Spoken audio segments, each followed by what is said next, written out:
Manessa Gloire est coordonnateur de l'ONG Action citoyenne pour la lutte contre les discours de haine en RDC. Avec lui, nous faisons les bilans du mois de mars, focus sur la province du Kwilu. Bonjour et bienvenue.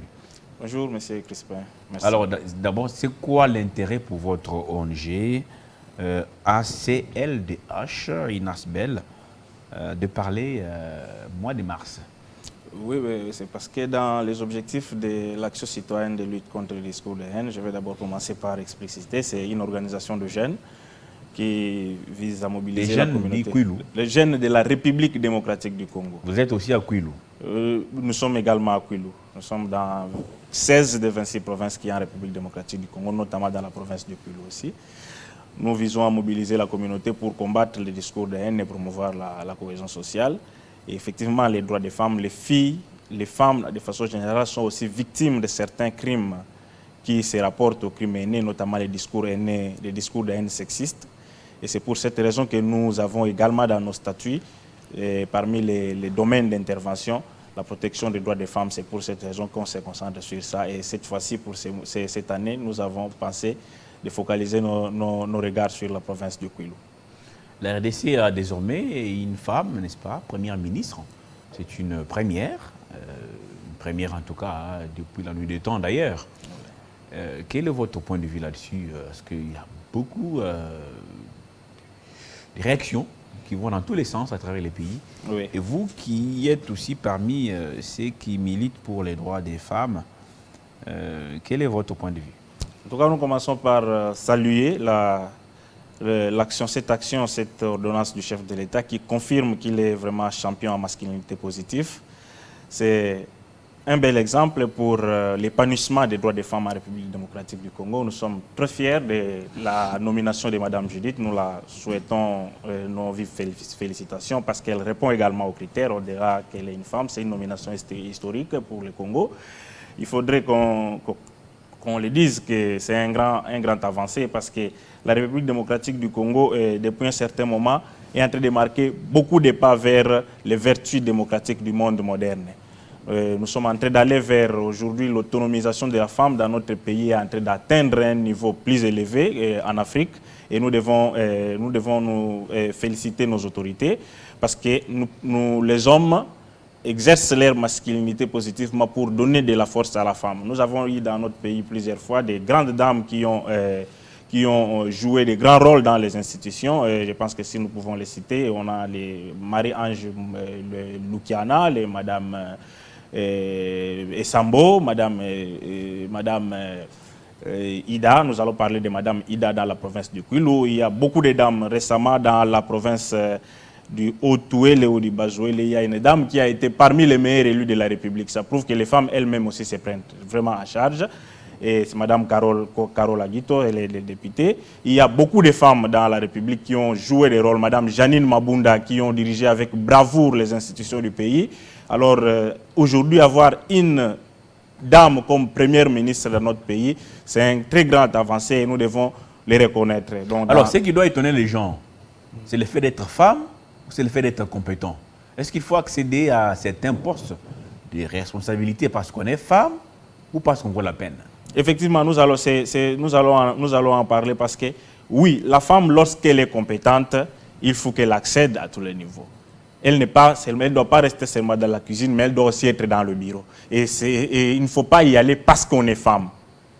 C'est pourquoi nous disons qu'il y a certaines femmes qui ont une féminité remarquable, qui se distinguent de la majorité des femmes et qui occupent avec responsabilité. Nous parlons par exemple de Mme Judith Toluka qui est nommée Premier ministre. C'est une femme vertueuse. Elle a, si vous lisez son CV, nous l'avons consulté, c'est une femme qui est compétente, qui est vraiment à la hauteur du poste qui lui a été donné. Ça signifie qu'elle a mérité. Elle n'est pas à ce niveau parce qu'elle est femme, mais c'est parce qu'elle a des compétences. Et cette donne de la féminité qu'il y a en elle, qui fait que les institutions, parce que dans la conception générale du monde, dans la conception générale de l'Afrique, il est difficile de donner à des femmes des postes de responsabilité, parce que dans la tradition africaine, la femme devrait rester dans la cuisine. Mais on voit aujourd'hui des femmes qui sont compétentes et que les hommes sélectionnent, choisissent parmi la majorité de la population, des femmes qui sont capables pour leur valoriser, leur donner des postes de compétences. C'est ça l'élément nouveau qui vient, qui pousse plutôt et qui incite à des félicitations. Vous pensez qu'elle fera mieux que les hommes?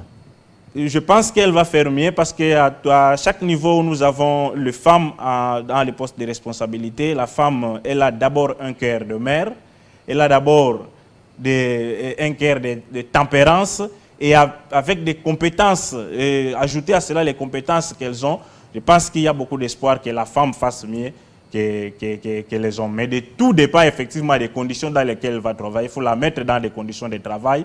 Il faut la laisser la liberté de jouir, d'exercer tous les pouvoirs constitutionnels qui sont inhérents à la fonction du Premier ministre sans entrave. Et ça va lui permettre d'être libre de faire mieux son travail. En tout cas, bonne chance à Madame Toulouka. Vous avez très bien dit, il faut la laisser les mains libres à la Première ministre au lieu de venir faire ombrage. Tout à fait. Avec des injonctions inutiles et superfétatoires. Alors, vous parliez tout à l'heure de Madame Ida, qui est dans les Kouilou, vous dites, c'est parmi les exemples cités ici. Tout à fait. Qu'est-ce qu'elle fait? Qui est-elle d'abord? Merci pour clôturer ces mois dédiés aux droits des femmes. Nous avons focalisé nos caméras sur la province de Kouilou et là, on a ciblé une dame. C'est une dame qui a une personnalité, une dame qui a une notoriété, une dame qui a un cœur grand, qui a consacré son action dans l'action sociale en faveur des femmes et en faveur des filles. Elle s'appelle Madame Honorable Ida Nzumba Kidima. C'est une femme politique. Elle a été dans le bureau du Sénat passé, ma questeur adjoint. Elle est actuellement députée provinciale. Elle a également été élue députée nationale, mais par inadvertance, invalidée parmi ceux qui Par inadvertance? Oui, par inadvertance. Tous ceux qui sont invalidés évoquent ça. Non, pour son cas, on va arriver parce que... Erreur matérielle, vous savez, il y a eu 25 000 candidats pour 500 sièges. C'est qu'il faut déjà décourager, c'est pas bon. Et tous les 25 000 ou les 24 500, quelque chose, disent que erreur matérielle, inadvertance, élection chaotique. Parmi la grande masse, il y a toujours des cas emblématiques, des cas qui se distinguent et qui sont patents, là où on sait vraiment découvrir qu'il y a eu erreur. Je pense que dans tout ce que nous allons parler ici sur Madame Ida, on voulait vraiment parler d'elle sur les plans social, on parlera aussi de la politique. Vous allez remarquer que c'est une dame qui est populaire et que ses voix, elle a vraiment été élue et elle reste toujours jusqu'à aujourd'hui comme elle a toujours été dans l'action sociale. Je parlais qu'elle est femme politique, elle est également actrice de développement et actrice sociale. Elle a un cœur très attaché au développement de la fille, surtout les filles qui sont en situation de pauvreté, les filles mères, mais également les femmes dans... Mais qu'est-ce qu'elle fait concrètement? Oui, elle est présidente d'une ASBL, Centre Congolais pour la promotion sociale, CCPS, qui est implanté dans toute la province du Kouilou, mais également dans les autres démembrements de l'ancienne province du Grand Bandundu. Elle est dans l'encadrement de la femme et de la fille mère. Elle les encadre comment? Elle les aide à partir, parce qu'elles sont dans la pauvreté, elle les aide à sortir de cette pauvreté en s'autonomisant par l'activité. C'est quelle activité? C'est l'activité champêtre. Elle a des hectares. Je pense que les images peuvent bien nous les montrer. Oui, ça par exemple, ce sont des plantations d'ananas. C'est toujours au Kouilou, ça? C'est toujours au Kouilou. La terre est fertile? La terre est très fertile. Le Congo a de la terre fertile dans tout le pays. Je vais montrer la photo là de Kouilou. On voit comment ça pousse. Les ananas ou les bananes? Oui, ça c'est les ananas. Ça c'est la plantation d'ananas. C'est combien d'hectares ça? C'est 60 hectares éparpillés dans les territoires de Gungu, dans les territoires de Diofa, de Massimanim et de Boulungu, mais également dans les périphéries de la grande ville de Kikwit. Ça reste un bel exemple en tout cas, et oui, je crois que beaucoup d'élus du coin doivent copier. C'est dans ça qu'elle oriente ses moyens, et ici, ce sont des coopératives qu'elle a organisées avec les femmes, mais aussi les hommes. Donc il y a presque 100 000 femmes, parmi lesquelles une majorité de 60% des jeunes filles, et la majorité encore des femmes, des filles mères, mais aussi des hommes, qui sont dans des coopératives. Non seulement l'ananas, il y a des champs de maïs, des champs de l'arachide, mais également du manioc. Ils produisent, ça ce sont les productions de CCPS. Ils produisent... Ça c'est quoi, le maïs? Ça c'est le maïs. C'est estampillé CCPS, c'est la farine de maïs. Ils produisent dans les coopératives. Elles les aident à transporter ces produits dans les champs pour les grands centres. Et vous voyez, et ça fait qu'aujourd'hui, dans les milieux là-bas, ils luttent d'abord contre la famine. Et même mangent. et puis ils vendent, ils ont des moyens pour subvenir à leurs besoins, pour envoyer les enfants à l'école et pour étudier. Donc, son action sociale, et ça c'est une action sociale étalée autour de toute cette année, elle est dans ça, avec la population. Elle aide les femmes, les filles, qui sont les filles mères, à s'autonomiser par la coupe-couture. Il y a des centres de formation en coupe-couture, les filles qui apprennent à coudre les habits dans le village, et puis à devenir autonomes par eux-mêmes. Et ce sont des actions qui sont dans toute la province du Kwilu. Cette femme encadre à elle seule aujourd'hui plus de 100 000 filles, femmes et des filles mères dans les grands Bandundu. 100 000, c'est pas exagéré là. Je suis en train de vous le dire avec de preuves, ce sont des statistiques documentées dans l'espace Grand Bandundu. Ça suffit dans la province du Kwilu, dans les Maïndombe et dans les Kwango. On compte jusqu'à 100 000 femmes, parmi lesquelles la majorité sont des filles mères, qui sont dans des coopératives et en train d'exploiter chacune plutôt dans le domaine professionnel une activité soit agricole, soit une activité professionnelle qui leur permette de vivre et de nouer les bouts du mois et d'être en bonne santé. Donc ce sont des actions que nous avons souhaitées. Et le financement de tout ça, est-ce que c'est elle-même? Est-ce que c'est avec des partenaires? Ou elle était déjà élue, vous avez dit? Oui, elle était élue sénatrice. Sénatrice. Oui, elle était questeur adjointe du Sénat. J'espère qu'elle n'a pas dépouillé. Non, elle n'a pas dépouillé. Le fait qu'elle gagne, et je vous dis que ça, ce sont des initiatives de développement. Cette fille, elle est d'abord une manager. Elle a ce management de développement. Elle rassocie déjà la main-d'œuvre, ce sont les populations qui sont là. Elle les aide à accéder au travail et avec le peu de moyens qu'ils ont, parce que le grand problème, ce n'est pas d'avoir beaucoup d'argent, mais c'est d'avoir l'initiative de réunir les gens et de les orienter vers une activité. Et c'est cette force-là du nombre qui fait d'elle la femme la plus populaire actuellement dans la province du Kwilu, après effectivement son oncle, le patriarche Antoine Gizenga, et les nièces Antoine Gizenga. Bon, ce sont des bonnes guerres. Il faudra une enquête indépendante. Ça, ce n'est pas une guerre. L'enquête que nous avons menée est indépendante parce que... Non, vous voyez, vous soutenez... nous ne soutenons pas. Vous soutenez Mme Ida. Que ça soit clair. Ce n'est pas interdit. Non, non, mais c'est populaire, on ne sait pas. Que ça soit clair. Il faudra une enquête indépendante. Les images vont aussi passer. Pour savoir si après Kizenga, Antoine Gizenga, paix à son âme. Oui. D'ailleurs, après son départ, son parti, le Mombiste, le Palu, est en grande difficulté. On ne parle pas politique. Oui, en grande difficulté. Bon, vous dites que c'est elle qui est la plus populaire. Ça, il faudra une enquête indépendante. Vous allez voir, je pense qu'il y a des images. S'il n'y a pas d'enquête, les images sont là. Vous allez voir, peut-être parce que j'ai dit qu'on parlait politique, on ne parle pas vraiment politique, mais là, vous me poussez à ce qu'on nous mette l'image de là où elle est allée en campagne. Et je voulais éclaircir que nous ne la soutenons pas. Nous ne la soutenons pas dans le cadre du populisme. Nous sommes une ASBL qui milite pour les droits des femmes. Et lorsqu'une femme se distingue et oriente ses moyens qu'elle a pour aider la société, surtout aider la femme, la fille mère qui est dans la pauvreté, nous venons encourager parce que notre ASBL soutient toute initiative des droits des femmes. Et à n'importe quelle occasion que nous rencontrerons une femme, aujourd'hui nous parlons du Kwilu, nous irons dans l'autre province, qui s'active à aider la population, à aider la femme, la fille, à aider les populations congolaises qui vivent dans la pauvreté, à trouver un moyen de s'autonomiser, de vivre effectivement dans la quiétude, nous ne pouvons qu'encourager. Nous encourageons ces initiatives et par là, quand nous les démontrons, nous sommes en train de faire effectivement une campagne pour sensibiliser les autres femmes à faire, pas seulement les femmes, même les hommes, à orienter ce que Dieu les a donné pour le bien-être de la communauté. Alors, maintenant, quelles sont les perspectives? Parce que là, je vois qu'elle a beaucoup travaillé pendant le mois de mars. Vous avez dit plus de 100 000 femmes, n'est-ce pas? Plus de 100 000. Durant toute l'année, c'est sa vie. Sa vie est dans la campagne. Oui. Maintenant, elle est élue députée provinciale. Elle est élue députée provinciale au Kwilu. Pour elle, ce n'était pas suffisant. Il fallait rentrer au Parlement. Alors que là, elle est pratiquement rapprochée de ces femmes qu'elle encadre. Ça devait être un avantage, non? Elle a toujours... Non, elle ne dit pas que ce n'est pas suffisant. Elle est très fière de son élection. Elle a été élue à des niveaux. Vous savez, le président de la République, le monde, nous sommes en train de parler d'encourager les femmes à aller de l'avant.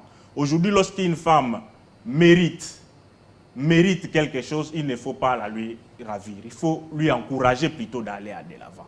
Il suffit que c'est un siège qu'elle a acquis légalement, et nous ne sommes pas venus même parler de ce siège-là ici, contre toute attente de toute la population de sa base électorale, elle a été invalidée, et on comprend que ça peut être une erreur, ce sont des personnes humaines qui travaillent durement, et que si Et je ne sais pas si elle est allée si elle a introduit également ces recours pour erreur matérielle. Si c'est le cas, nous souhaitons que la Cour revoie plutôt. Mais le problème, c'est ici, nous sommes venus démontrer que c'est une femme qui est populaire et que des femmes qui sont dans des actions de grande envergure comme ça, ce sont des femmes qui contribuent efficacement à la paix, à la cohésion sociale dans le pays. Et ce sont des femmes qui doivent être encouragées, appuyées autrement. Ce n'est pas seulement être député qui fait de quelqu'un acteur de développement. Je vais vous dire que quand même elle a été invalidée, mais elle ne s'est pas fatiguée d'aller reconstruire pour une autre action pour encadrer la jeunesse, les stades municipaux de Kikwit. Les matériels sont déjà arrivés là-bas. Elle est en train de réfectionner ces stades parce que c'est un stade délaissé depuis la primature. Ça a commencé en 2012. Ça, ce sont les écoles qu'elle est en train de construire à Idiofa et à Diba, dans les territoires d'Idiofa, dans les Kwilu, pour l'éducation des élèves.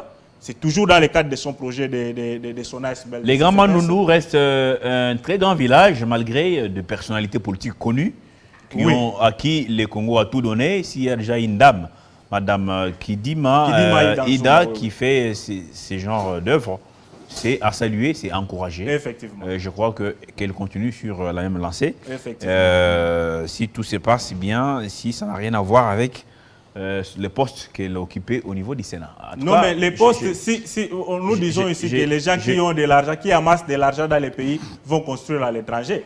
Il y a des exemples. Les pays qu'elle a gagné, elle a utilisé en réunissant les gens, à créer une main-d'œuvre de la population qui donne l'autonomie de vie aux populations. Nous ne pouvons qu'encourager. Et c'est ce que j'étais en train de dire ici, que c'est vraiment une femme qui est actuellement populaire. Et si vous voyez le pays, s'il doit se développer, il faut d'abord mettre la population au centre de l'action étatique. Et si on met la population au centre de l'action, comme nous vivons une démocratie qui est presque représentative, il faut tenir compte des personnalités qui sont influentes dans toutes les provinces, parce que c'est autour de ces populations qu'on fédère l'unité nationale et qu'on fédère la paix et la cohésion sociale. Et c'est pourquoi nous sommes venus jeter de fleurs, rendre hommage à cette femme. En tout cas, on met un peu à côté tout ce qui peut être politique qu'on sort. Dans le cadre d'activisme citoyen, nous sommes venus rendre hommage à cette femme de caractère, à cette femme qui s'est distinguée ce qui est urgent de ce qui est tactique, à cette femme qui a une masculinité, une féminité remarquable, qui essaye d'encadrer la jeune fille. Les filles mères sont nombreuses.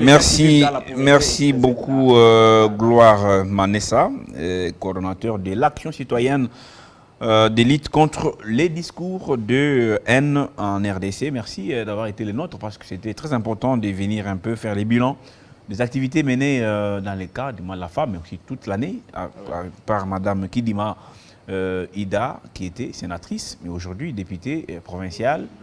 Cela ne l'arrêtera pas à continuer à poser des œuvres qui contribuent à l'avancement du Grand Mandoundou, qui reste demeure encore un grand village, malgré les opportunités offertes à ses fils. La population de l'Est l'attend aussi. Merci. Merci beaucoup. Merci. Et à la prochaine. Merci. Alors, je reçois maintenant ici un autre invité pour parler de la journée du 6 mars, journée dédiée au prophète Simon Kimbangu. Tout de suite.